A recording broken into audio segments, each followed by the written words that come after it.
Okay, so, hello my dear and welcome back sa ating YouTube channel. My name is RJ at ang gagawin natin ngayon my dear ay ang yung second half para sa buwan ng December 2021. This is from December 16 hanggang sa katapusan at ang reading na to ay dedicated para sa'yo, my dear Aquarius.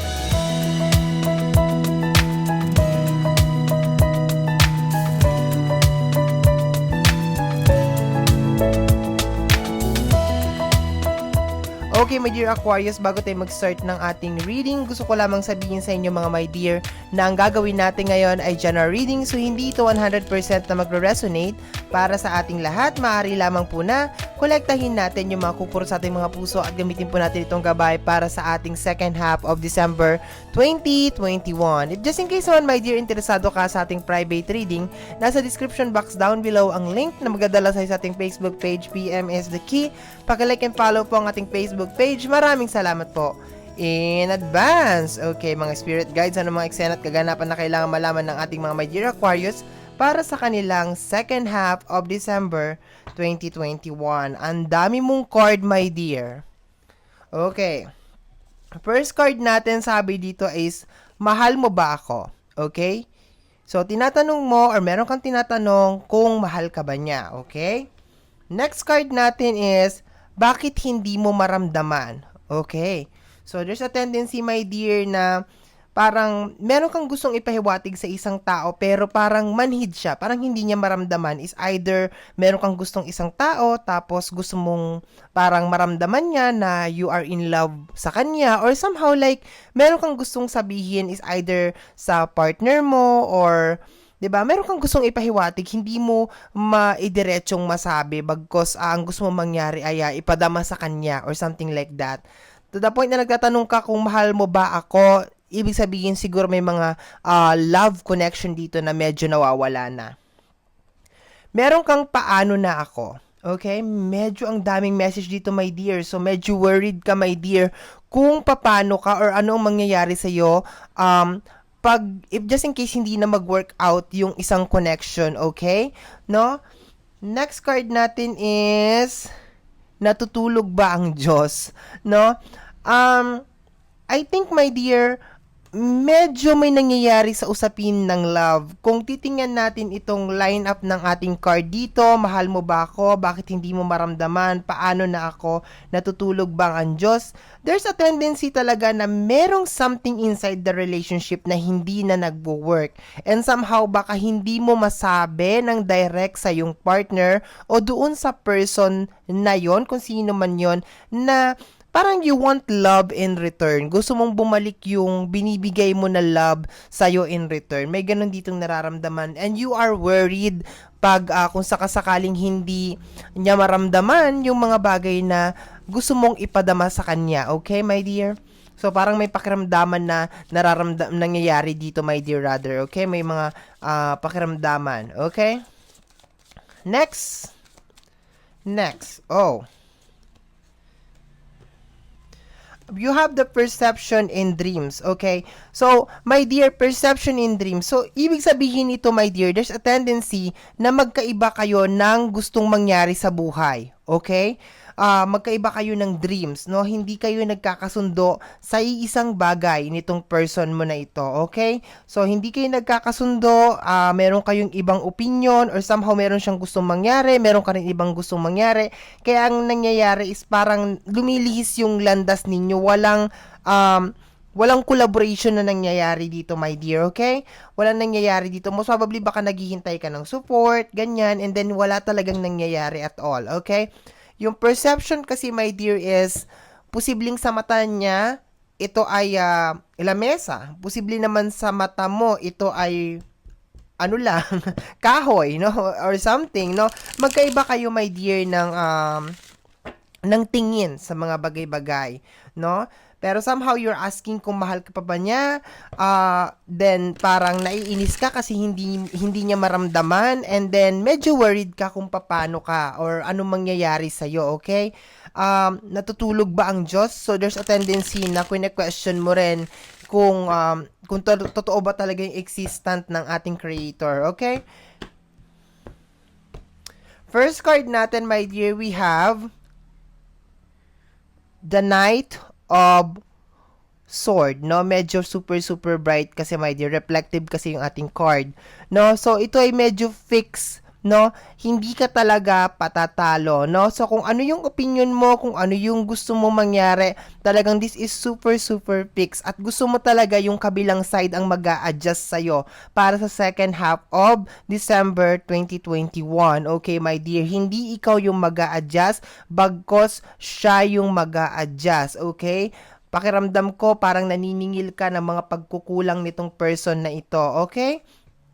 Next card natin is the High Priestess, okay? There's a tendency, my dear, na meron kang mga sikretong malaman na may kaugnay sa person na ito, okay? Kasi, bakit ko nasabing person? Kasi nagtatanong ka mahal mo ba ako? Nagtatanong ka, so, sinong tatanungin mo? Of course, isang person na connected sa heart mo. Pero so far, parang meron kang mga natutuklasan or meron kang mga napapansin na something mali. Kaya parang pakiramdam mo hindi na magwo-work yung relationship ninyo. Paki-clarify nga yung ating High Priestess. Okay, you're thinking, you have the 5 of Sword, no? So, there's a tendency, my dear, na gusto mo na nga talaga makipaghiwalay. Kung hindi ito yuyuko sa'yo, kung hindi ito susunod sa mga gusto mo, okay, gusto mo nang makipaghiwalay, no? Parang may ganun ako nararamdaman dito. Especially pag na-clarify mo na itong mga kuro-kuro mo, itong mga iniisip mo tungkol sa taong to. Kung meron man kayong issue regarding sa third party, pag ito ay mahalungkat mo ngayong second half of December, there's a tendency, my dear, na makipaghiwalay ka dito sa person na ito. Hindi na talaga nag-work yung relationship ninyo, as in talagang magkaiba na talaga kayo ng landas na gustong tahakin nitong person na ito, okay?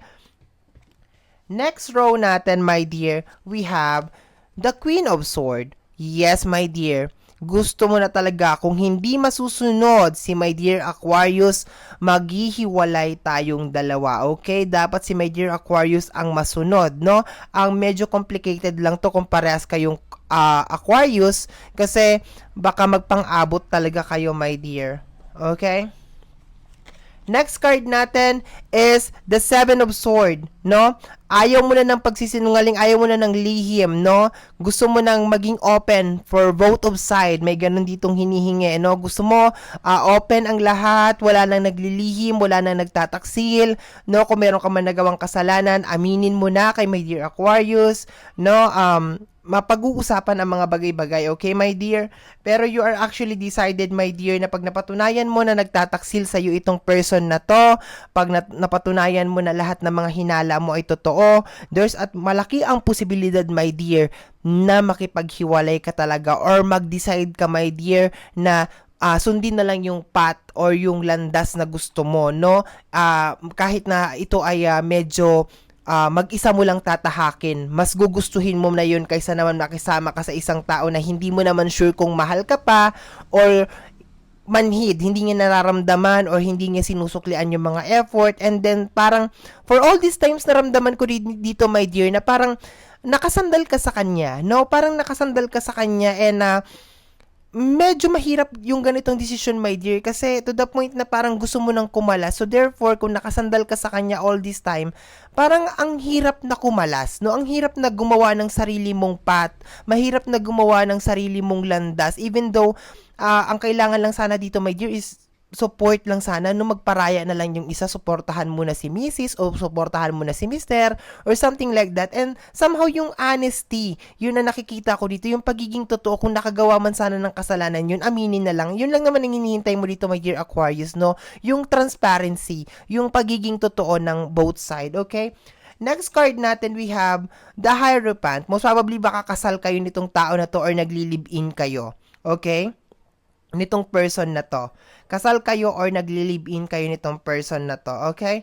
Next natin, meron ng mga nangyayari na mga hindi naman to actually away, no, my dear? Pero pakiramdam ko, my dear, medyo defensive, no? Lagi mong dinidepensahan ng sarili mo, no? Yun ang nakikita ko dito. Parang lagi kang sinusugod, no? Parang palaging ini-invade yung iyong privacy, yung iyong boundary, and something like that. Pero siguro pagdating sa side niya, my dear, ang nararamdaman ko, bawal ka magtanong, bawal ka magkilatis, bawal ka mag-usisa or something like that. Basta siya lang yung parang may karapatan sa pamilya na parang magtanong or sa relationship na mag-usisa ka or something like that. Yun ang nararamdaman ko dito, my dear.